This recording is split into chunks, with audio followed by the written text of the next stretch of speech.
Okay, we are on to chapter 2, and it's titled, It's a Material World. And here he quotes Madonna, and she says, This is a material world, and I am a material girl, and also Marilyn Monroe.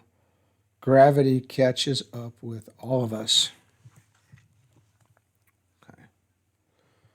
What you and I take to be common sense reality began more than 3 centuries ago in the mind of one man. Isaac Newton created a conception of reality that is based on the idea of an objective world governed by orderly scientific laws. Newton was not the first scientist to probe, hypothesize, and test speculative ideas against observation, but he created a new way of understanding the universe. His way of seeing the world has changed the way the man in the street sees the world. With Newton, an entirely new age dawned. This worldview that Newton originated did not spring into ex nihilo, as he said himself. If I have seen further, it is by standing on the shoulders of giants.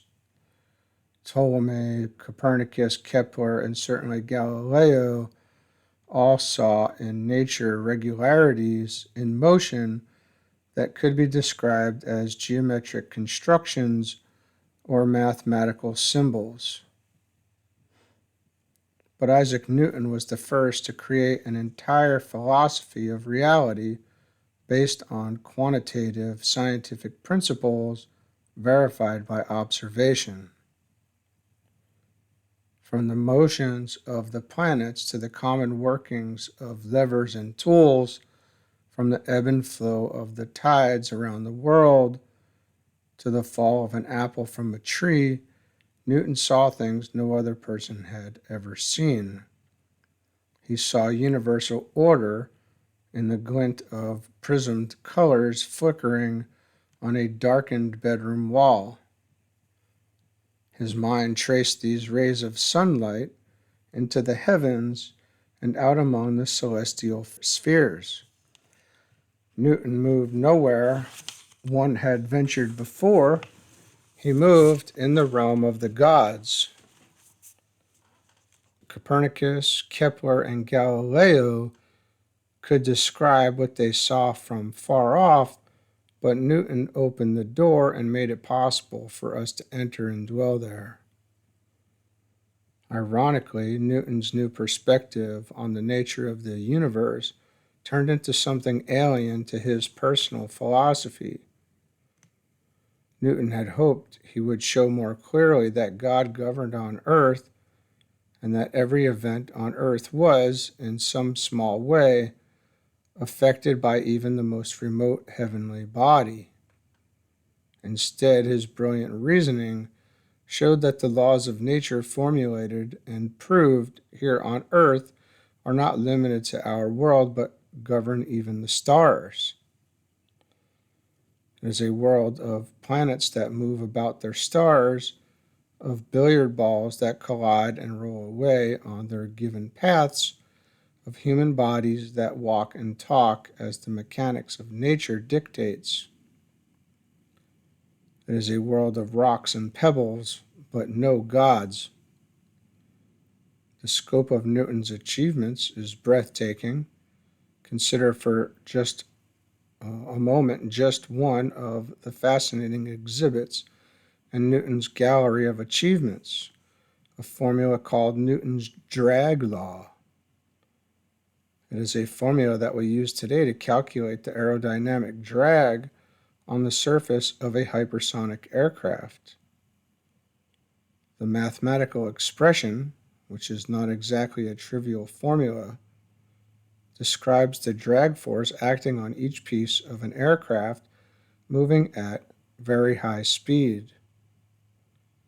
By means of the calculus, which Newton also invented, the individual forces acting over the surface of the plane can be integrated to get the resulting aerodynamic drag force on the entire aircraft. Take this drag force, along with Newton's law of motion, and you can describe how that airplane will fly, everything about it, how it will fly. His equations are the basis for describing the motion of the aircraft you fly in today, and his drag law will be used to design the shape of the aircraft that will carry you at hypersonic speeds into the 21st century. Newton created a vision of reality that has spanned the centuries from his day to the present and into your future. The vision that Isaac Newton created began long ago in a small town in Lincolnshire, England. It was the summer of 1972. I was on my way to Scotland. I was traveling from London to Edinburgh, driving pell-mell down the wrong side of the roadway, racing north along the A1. This was my first time in England. I had rented Avis's tiniest Italian vehicle for the trip north. I wanted to drive so that I would be able to see something of the country, but for all I was seeing, I might as well have been on the New Jersey Turnpike as in merry old England. I had to get closer to the country, closer to its history, closer to that England rolling away from me in all directions. I could see another, quieter road following along the same way north, meandering in and out of little towns and villages as it weaved over the nearby countryside. It was a road that showed more of what I had traveled here to see, so at the next junction I left the A1 for this picturesque route north. Almost at once the road stretched off in a new direction, and in a few miles carried me to the main street of a small city of Grantham. I was tired, so I pulled over to the curb in front of the city park. I had fortuitously stopped near a bronze statue of some man standing on a block of marble. Altogether, it was some 15 or 20 feet high. The figure caught my eye. The man looked familiar, like someone I had known from a textbook a decade or so earlier. I got out of my car and walked over to check the name. It was indeed he, Isaac Newton. I was surprised. As a physicist, I was certainly familiar with Newton, but city governments seldom take note of physicists, even great physicists. I asked the man walking past about the statue. "That's Isaac Newton," he said, which I had already confirmed by looking at the bold bronze letters fixed to the marble base, letters that simply said Newton. "Why is there a statue of Newton here?" I asked. "This is where he lived," came the answer. "He went to school here. He was born just a few miles down the road from here, and chomp, chomp, chomp. My ear was not yet finely tuned to pick up the subtleties of the British manner of swallowing their own place names as though they were sacred syllables to be hidden from the rest of the world. Only later, when I checked my map, I was able to discern that the great Sir Isaac Newton had been born just 8 miles south of Grantham, just about where I had left the main highway. He attended the King's Grammar just down that road there. The man continued telling me about Isaac Newton's connection to the town, while my mind was busy trying to catch the name of the town he had just swallowed. It was getting late. I had to have my supper somewhere and a place to spend the night, so I thanked the Grantham gentleman with a smile and a comment to show that I, too, knew and appreciated his fellow townsmen. I then excused myself to look for supper and lodging. At the far end of the business district, which was only about 3 or 4 blocks long, I found a nice restaurant and inn. I dined in the restaurant, but the inn seemed a bit expensive. I felt I could do better. Besides, there was the 11th century Gatehouse Inn at the other end of Grantham that I thought would be an interesting place to stay. As it turned out, however, its prices were even higher. I finally decided to forget the trappings of history and simply stay at the George Hotel. It looked like a nice hotel. It reminded me of a hotel in upstate New York I had once stayed in, a building constructed in the 1920s or 30s. Before ending the day, I walked down the road that the gentleman in the park had pointed out. There was a pub open a couple blocks away. Inside, I asked the bartender about the school Newton attended more than 300 years earlier. "Oh, yes, King's Grammar," he said. "It's just down the street. My daughter just graduated there this spring, head of her class. It's the same school that Isaac Newton went to." Strange how well time had held on to this place, I thought, but it had held on far better than I even imagined. My hotel room was large, sparse, but comfortable. I lay down on the wrought iron bedside and lost consciousness. I slept with dreams of looking for the traces of Isaac Newton the next day until the sun opened my eyes in time for the English breakfast that came with my room.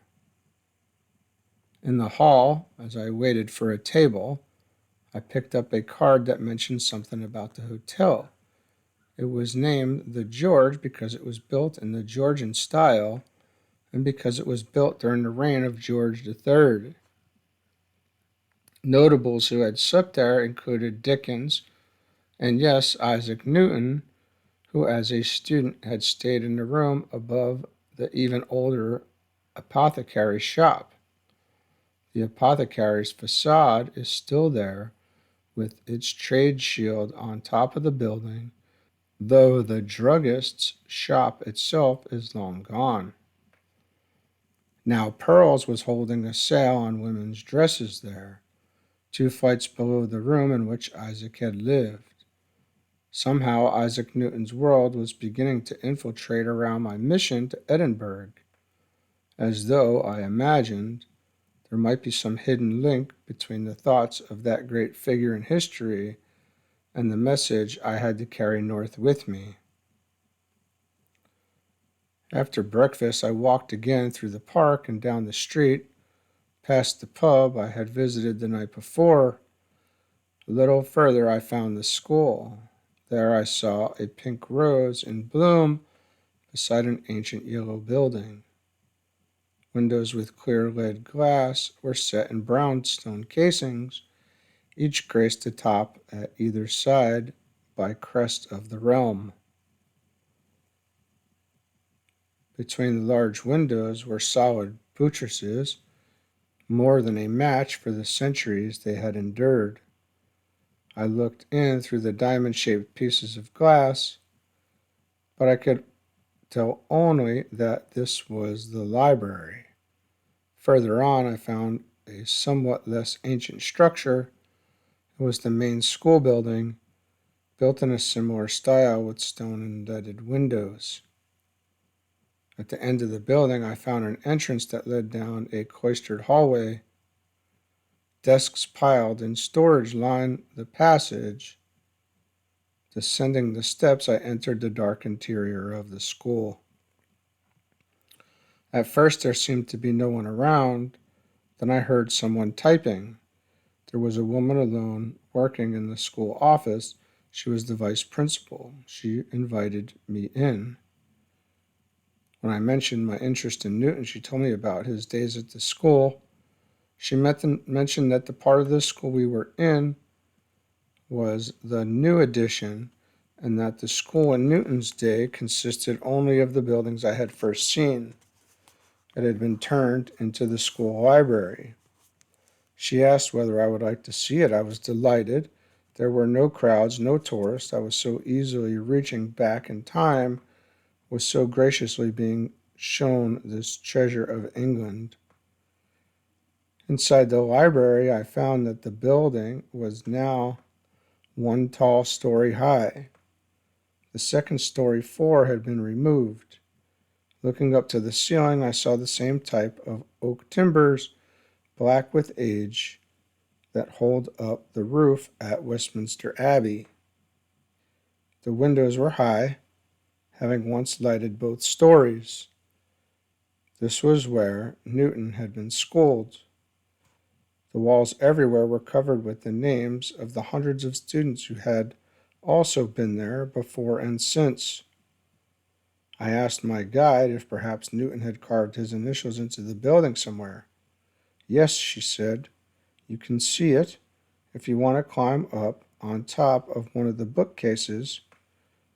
It was a bit precarious, but I wanted to see where the boy Isaac had carved his name in the woodwork of his grammar school. A few steps up, and there among many other initials, I saw I. Newton carved into the windowsill. After lunch, I drove the 8 miles south to Woolsthorpe Manor, where Isaac Newton, no more than a pint in size, had been born on Christmas Day in 1642. The 3-story stone building is still occupied. With its high sidewalk around the compact building, it looks as if it had been plucked from the streets of London to be placed in this tiny rural setting. But as you might guess, there is an apple orchard in front of the house. It seems to wait for Isaac to return. The parish church stands just a couple of blocks away. When I finally had mustered the courage to knock, the parish priest kindly invited me in. I told him I was a physicist. I did not have to say any more for him to know why I was there. As we sat in his study, I mentioned that the church looked as though it was there when Isaac lived in the manor. I made some comment about it being difficult for me to tell because I learned how easily one can be off by a few centuries in England. He told me that not only had it stood there then, but it was much older than that. There was a stack of leather-bound books, ledgers, sitting on the window seat behind him. The priest rose and stepped to the window.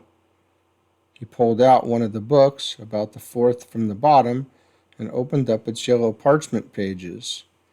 There he pointed out the entry for Isaac Newton. It was fabulous to see how easily he could reach back 300 years to touch the living history of this great man. He then turned back 1 or 2 pages in the book. There was a dark red splotch that covered several entries on that page. Ox blood, he said. They used to use ox blood to blot out entries that someone wanted hidden. He paused a moment for me to look closely. The ox blood is beginning to fade. You can almost read the entry now. There, wearing through the centuries that had hidden the scandal, was the record of the birth of an illegitimate child and the names of its parents. He smiled slightly and said, "In time, the truth comes out." We walked next door to the church. He showed me the sundial that Isaac made when he was a boy. It has now been set into the wall of the church. Inside, there are columns on both sides of the sanctuary. The styles of these columns and the arches between them testify to the age of the church. Construction and repairs have introduced Gothic and more modern arches to the earlier Roman work. The priest showed me a Celtic cross that had been found walled up in a circular structure behind the pulpit. He said that it was discovered there when workmen had to open the wall for repairs. The previous rector had to go to London just after it was found, so he left it to be removed by the workmen while he was away. They broke it, he said. The old man was never quite normal after that. Did something to him, changed him, to the day he died. The priest told me that the church stood on ground that had been holy for thousands of years. Before Christianity came to Britain, Druids had buried their dead there.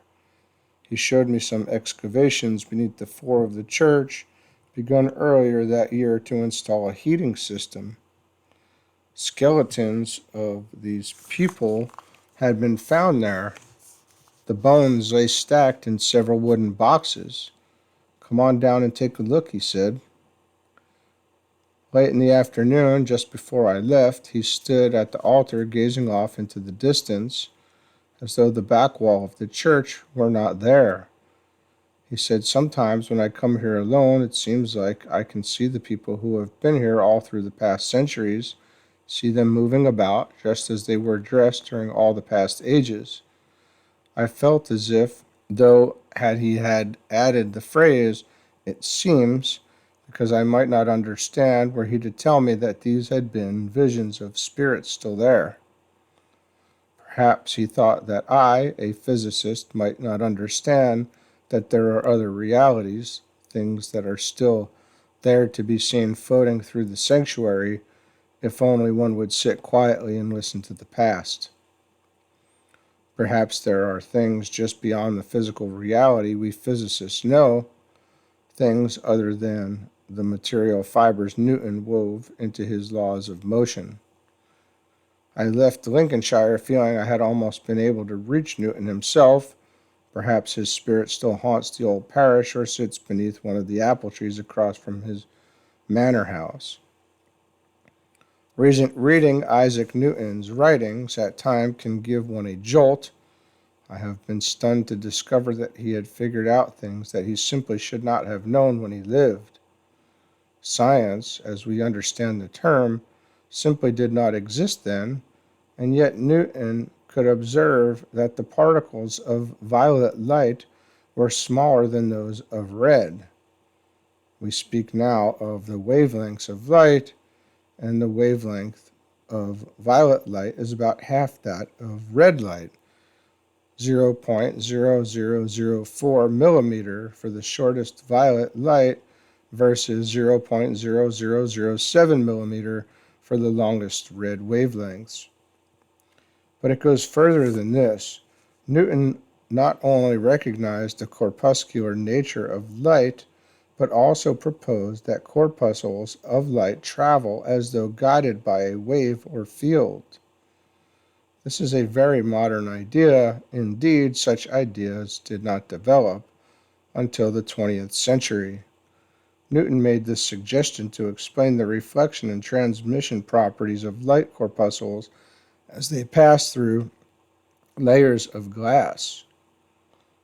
These guide waves he called the fits of easy reflection or easy transmission, indicating that they only occur in cycles depending on the thickness of the glass. Later generations would reject this conception of light in favor of a wave theory of light, and it would not be until the turn of this century that the modern theory of quantum mechanics would reveal that light does consist of particles, photons, that move as though guided by waves. But we are getting ahead of our story. This next section is titled Reality as Law. Still the same chapter. Newton's conception of reality is our starting point. His conception of reality is the first truly scientific portrait of existence. It has become our modern world picture of what reality is. This is why it is important for us to understand the elements of Newton's physical reality. Understanding his view of the world makes it possible to understand the changes that physics has undergone in the 20th century. Only in this way can we grasp the strange reality of the new physics. Newton then will provide us with the foundation we need for our work. Newton stated that there are 3 laws of motion. It is not important for us to study these laws, but let us at least state them. Newton's first law of motion states that if an object is left alone, it will continue undisturbed, either remaining at rest or continuing to move along in a straight line with uniform motion. In the absence of any force acting to cause a change in the motion of an object, the object maintains its state of motion. This principle, known as inertia, is now recognized as holding everywhere and for all things. By means of this simple statement, Newton dismissed mankind's accumulation of nymphs, spirits, demons, ghosts, goblins, and gods. Newton's second law tells how a force alters the motion of a body. A force applied to a body will cause a change in the momentum of the body. Here Newton made it clear that momentum is something quite specific. It is the product of two numbers, the mass of the object and its velocity. The greater the mass, the greater the momentum. Obviously, a freight train going 10 miles per hour will not be stopped if I sprint headlong into the thing. Its greater mass gives it greater momentum. Similarly, a baseball bat swung full tilt will produce a greater effect than when it is used to bunt. Its greater velocity gives it greater momentum. Both the mass and the speed determine the momentum of an object. But Newton's second law of motion is more specific. It tells us precisely how the force will change an object's motion. It says that the effect of a force acting on a body is exactly given by the rate at which the momentum of the body increases with time. The precision of this law has led to the precision that has made physics such an exact philosophy. The precision of Newton's statement lets us determine the nature of matter in ever-increasing detail. Newton's second law is perhaps the most powerful statement ever uttered, for it has changed man's earth more than it has moved us closer to a precise knowledge of physical reality than any other single statement. The third law of motion says, to every action there is always opposed and equal reaction, or the mutual action of two bodies upon each other are always equal and directed to contrary parts.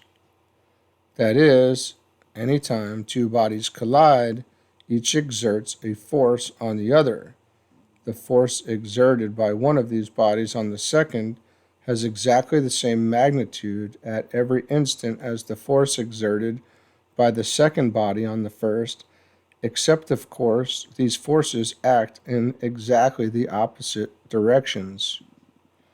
Moreover, this equal and opposite force principle also holds true any time that two bodies act on each other, whether in a collision, through friction, via gravitational attraction, or by any other means. These then are Newton's three laws of motion. To these, Newton added his law of universal gravitation, which specifies that every body in the universe exerts a force on every other body. This force depends proportionately on the masses of the bodies and falls off as the square of the distance separating them. The reason for selecting such a hypothesis for the way the force of gravitation works is simple. Obviously, the larger the object, the stronger its force of gravitation. The Earth surely has a greater pull on me than an apple has. The gravitational pull must depend on how much mass there is. If it didn't, the force on a heavy body would not be proportionately greater than the force on a light body, and Galileo's famous experiment at the Leaning Tower of Pisa, where he dropped objects of differing densities to show that they fall at the same speed, just would not have turned out the way it did. So the gravitational force of the Earth on me has to depend on how much material, how much mass there is in my body, and it also has to depend on the mass of the Earth. I pull on the Earth with exactly the same force with which the Earth pulls on me. The relationship is symmetrical. The force of the earth on me and my body's gravitational pull on the earth are identical. This is just Newton's third law, telling us again that objects exert equal and opposite force on each other. Newton discerned that the gravitational force falls off with the square of the distance by noting that this is how the apparent size of an object falls off with distance. He astutely observed that this may be how distance dilutes the force of gravitation of such very massive but very distant objects as the sun, the planets, and the stars. But our purpose is not to discuss Newton's mechanics in such detail. What I want to point out are the main features of this picture of reality, which will serve as our point of departure. Newton's understanding either has been the basis of or has strongly colored all modern scientific, philosophical, and even theological efforts to represent reality. This classical picture of reality that he gave us had to be there in Newton's mind before he stated any of his laws of motion. Indeed, his laws of motion are the product of his clear understanding of the nature of reality. Newton's picture of reality presumes the following three basic ideas. First of all, it is clear that Newton's laws presume that the condition of an object can be given by specifying the object's location, its speed, and direction of motion, the forces acting on it, and certain characteristics of the object, such as its mass. To put this differently, Newton's laws give us a picture consisting of objects, each of which has a specific state. The object is not possessed by any spirits. Its nature does not change depending on the will of some capricious god. Each object has one innate position, one speed, and one constant mass. Second, Newton describes a deterministic universe, a universe in which every effect has a specific cause, and each distinct cause produces one distinct effect. Objects that are left alone stay at rest, if initially at rest, or stay in steady motion in an undisturbed straight line, if initially in motion. Only when a force acts on the body does the body change its motion, and its response to that force is immediate and absolutely specific. Third, Newton's philosophy describes the world in entirely objective terms. The world is real and consists of discrete objects. There is no place for mind, consciousness, or will. There is no place for a soul to survive, no place for God. This last statement would have rankled Isaac. He was a devout believer in God, but the philosophy Newton created has led us elsewhere. It is a picture of reality populated only by pieces of matter that differ simply in shape, mass, location, and motion. The universe is made of non-sentient objects that change according to three exact laws of motion. Light, too, in Newton's conception, consists of tiny pieces of matter. The rainbow of colors that enliven the world around us simply reflects the differences in the sizes of the different grains of light and the way in which those corpuscles bounce off of or are absorbed by the porous surfaces of objects. Newton's picture of the world contains forces, but he removed the distinctions of the vis viva and vis morter, the animate and inanimate forces, and banished as superstition the supernatural forces lurking behind shadows that jump in the night. His mechanics showed that all forces, whatever their origin, have one effect: to accelerate the body they act on, and one cause, one origin, the presence of other objects that are otherwise inert except for their mechanical properties. Yet for Newton and for most of the scientists of his time, reality also had another dimension. They believed there was, in addition to and removed from material objects, a hidden agency, an omniscience, an omnipotence, a personality that existed as creator and first cause. For Newton, human souls existed as real things, but Newton's success was greater than even he would ever have imagined. His philosophy paired out the possibility that a deity or a human soul could play any role in the world. After Newton, natural philosophy passed by the questions of God and of the human soul. Thus, even though Newton saw things differently, and even though this was never his own intention, the elements of deity and soul must be omitted from the scientific picture Newton produced. The scientists of Newton's time did not presume that their paradigm was adequate to deal with all aspects of reality, nor to fill the robes of God.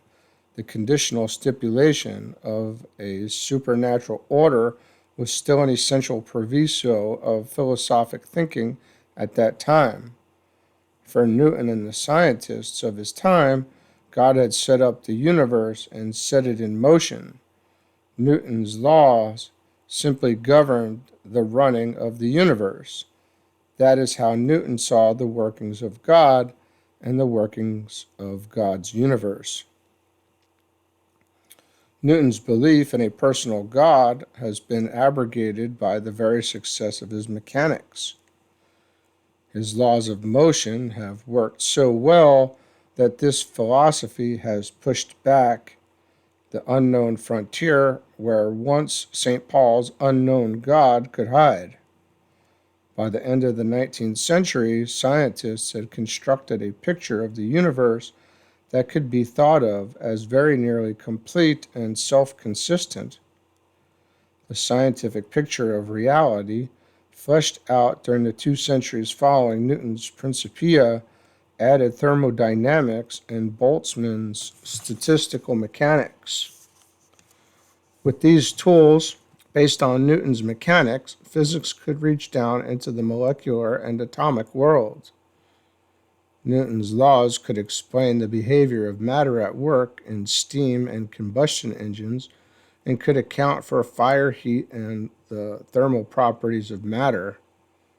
By the end of the 19th century, physics had added Clerk Maxwell's electromagnetic theory, embracing the diverse phenomena and forces of electricity and magnetism.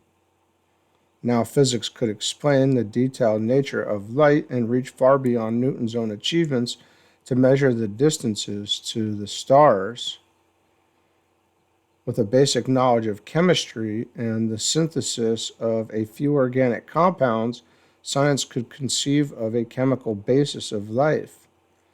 With Darwin's handy adaptation of Wallace's theory of evolution, even the origins of life could be tentatively tracked back into the dim beginnings of time.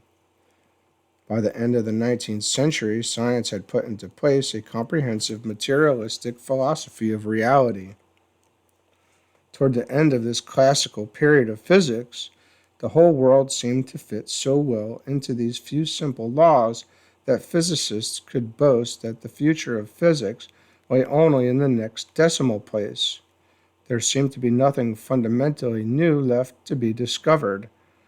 There existed only the task of further detailing this perfect philosophy. In its proudest moment, classical physics could look upon nearly everything one could see with an imagined total comprehension. In this view, the universe consists of matter made of elements with orderly properties. In combinations, these elements form all the materials of every object in the universe, including our own bodies. The heavens are filled with stars like our own under the force of universal gravitation, according to Newton's laws. Light is understood to be a wave of electromagnetic energy. Its speed through space can be calculated from theoretical principles. The knowledge of the working of the world coming out of Newton's philosophy spawned the machines of the new technologies. Electric motors, telephones, electric lights, electric generators, telegraph, and radio. Electric forces acting between atoms accounted for chemical reactions that released the heat to drive gasoline engines or produce the steam of the great locomotives and ships of war. The age of the secular, technological city, the world we live in today, was created by this philosophy. It shapes what we think and believe to be reality. All of this wonderful, terrible creation began in the mind of Isaac Newton. Newton, with his prism and silent face, the marble index of a mind forever voyaging through strange seas of thought alone, and that was said by William Wordsworth in the Prelude. This next section is called The Lathe of God. The significance of science lies not only in its philosophy and technology, but also in its simplicity and beauty. Understanding what the physicist means by this is difficult without going into the intricacies of the mathematics that has given rise to scientific achievement. But let's focus on one particular aspect that can convey a sense of the rigor and power the mathematics brings to natural philosophy. Is there anyone who has admired the beautiful case of a Renaissance chamber clock, or a Tompion or Terry tall clock, who would not wish to look inside to see the design and craftsmanship of the inner works? One needs to see that beauty and workmanship, or much of the reason for the antique's appeal, will never be appreciated. It is the same with classical physics. Just a look at the works can reveal things that otherwise would be overlooked. The momentum of an object, what Newton called the quantity of motion, is actually obtained by multiplying an object's mass by the velocity. For convenience, we call the momentum p. Newton's second law tells us that it is this momentum that is changed by the action of a force on an object. Newton expressed the idea of the rate of change by placing a dot over the quantity that would be changing with time as a result of the action of a force. The force that caused the change in momentum can be any kind of force, gravity, friction, or a man's pushing with his hand. Whatever the source of the force can be represented by the symbol F, which also represents the number that tells us the magnitude of the force. In these symbols, Newton's second law looks like this: F equals P with a dot over it. This equation just says that the force of F causes the momentum P to increase as time passes. This is the primary gear in the clockwork of Newton's universe. The extraordinary thing, however, is not what it says, but that it is so simple and so incredibly precise as to have given us most of our understanding of the world. Of course, it takes many mathematical manipulations to turn this simple statement into the final equations that describe, say, a planet's orbit, but it all begins with this simple expression. For most problems in astronomy, the gravitational force is the significant force acting between astronomical bodies. Newton's law of universal gravitation says that this force varies proportionately with the masses of the bodies pulling on each other, and inversely with the square of the distance between them. We write down the masses, we put in a symbol lowercase r for the distance between, and we have an expression for the force that moves the worlds. Just a few steps away, and we have the equation for any planetary orbit problem. After that, a little geometry, some calculus, and we have the answer. The world described by so many numbers. True, the math is hard, but the physics is really just that simple, and this simplicity is the reason why physicists speak of the beauty of these ideas. There is something else here, too. Perhaps I should say that something is absent. Something has been removed from all mankind's previous realities. The things we see in the world are moved about not by spirits or gods, but by inanimate forces. The force of F that causes movement is nothing but the equal and opposite physical forces of one's object pushing on and being equally pushed back by another object. It is just a billiard ball world. Even when something more at first seems to appear, any such hope proves to be an empty expectation. Where we might at first see Newton's universal gravitational force acting through the vast reaches of space, the hand of God holding his creations in their celestial orbits, we are forced to conclude only how limited that hand would be.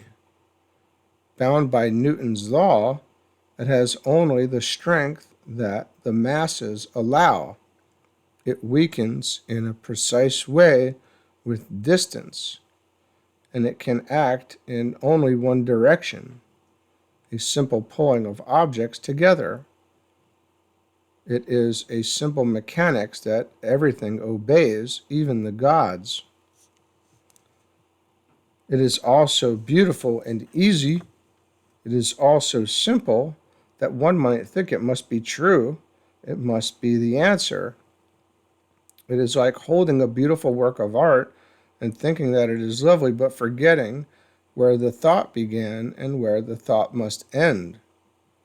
An object carries only the stamp of a thought from one mind to another. The beauty lies in the mind. If the world is beautiful and the laws of the universe sublime, must there not then be somewhere someone else's mind? Must there not be somewhere something beautiful that still remains behind, lingering, waiting to be found? Somewhere just beyond my desire, something else beyond the billiard balls that scramble our lives, something besides the rock and pebbles, causes and affects something else, perhaps is moving the world, something else amid the stars. Somewhere, perhaps, her voice still remains.